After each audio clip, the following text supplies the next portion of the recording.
Olha, mais de 4 décadas após o resgate de trabalhadores submetidos a condições análogas à escravidão, uma montadora de veículos volta a responder à justiça no Pará, acusada de ter mantido operários em situação degradante. Veja.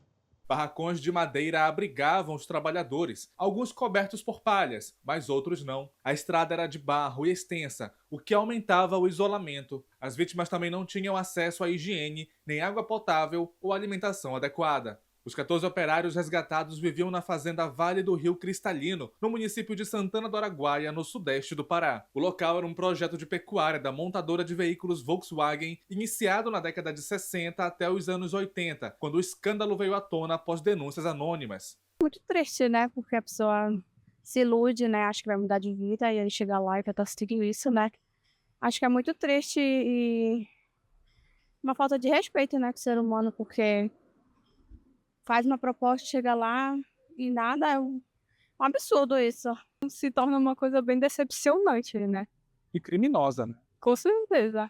Nas próximas semanas, a empresa alemã voltará ao banco dos réus e vai responder por ter mantido os trabalhadores em situação de trabalho escravo contemporâneo por mais de uma década. O padre Ricardo, que morava em Rio Maria na época, foi quem recebeu os primeiros relatos e o primeiro a formalizar a denúncia. Nesses anos, fomos ajuntando provas, documentos, mas não podíamos contar naquela etapa nem com uma legislação mais favorável, nem com uma política mais favorável, e era ditadura, e o Ministério Público era omisso, o Judiciário também, a polícia mais ainda, então era um ambiente difícil. O meu acompanhamento é de alguém preocupado com as pessoas que foram vítimas da empresa. Muitos já morreram e muitos poderão morrer quanto mais demorar. Por décadas, o caso ficou abafado, mas em 2010, o Ministério Público Federal aprofundou as investigações e constatou que a empresa exercia controle sobre os trabalhadores. O órgão apontou que o caso se tratou de uma violência grave dos direitos humanos na época em que o Brasil vivia sob o regime militar. Em 2019, o órgão ajuizou uma ação civil pública após o colhimento de todas as provas.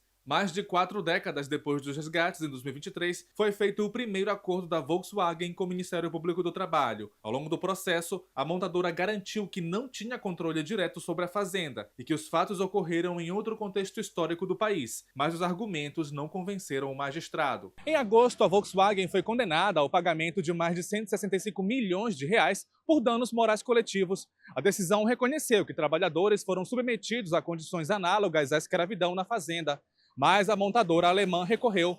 Agora, na segunda instância, o tribunal pode manter a condenação, aumentar ou reduzir o valor da indenização ou até afastar a responsabilidade da empresa.